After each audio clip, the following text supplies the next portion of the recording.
We are back with Dr. Renee Renardi. Today we're talking about low motivation and procrastination during this time and what we can do about it. We've talked about the signs now. Dr. Renardi, what can we do to put ourselves back together? Well, once we've kind of recognized what's happened to us over these last couple of months, feeling that overwhelmed, struggling with all of those decisions that we have to make, we can kind of take a step back and figure out, what do I need to do to put myself back together again? How can I decrease those feelings of overwhelm?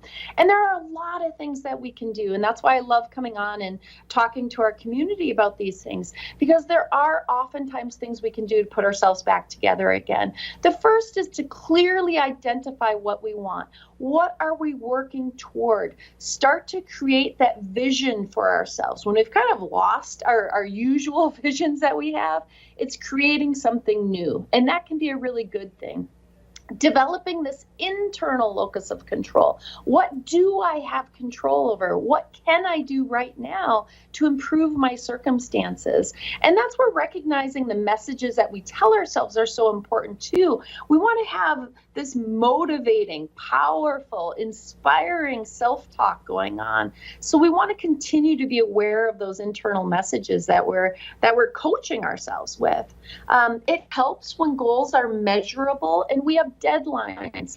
Don't just have some loosey-goosey goal up there, because we're probably not going to achieve it. Make it measurable and make it short term to break things down into more doable tasks. That helps a lot in being able to accomplish what we want to be able to accomplish. Create rewards for ourselves when we don't have those external rewards, when we don't have our coworkers saying, hey, good job on that project. We have to be able to do that for ourselves, or create that within our working environment where we are going the extra mile to reinforce each other. The other thing that's really helpful is to create kind of this image of a positive result. We so often just picture ourselves suffering through something that it's so important to look at, man, I'm going to feel so good when that's done, and picture that in our minds. That too can really help improve motivation. That is so helpful, and I feel like so many of us are dealing with exactly just this right now.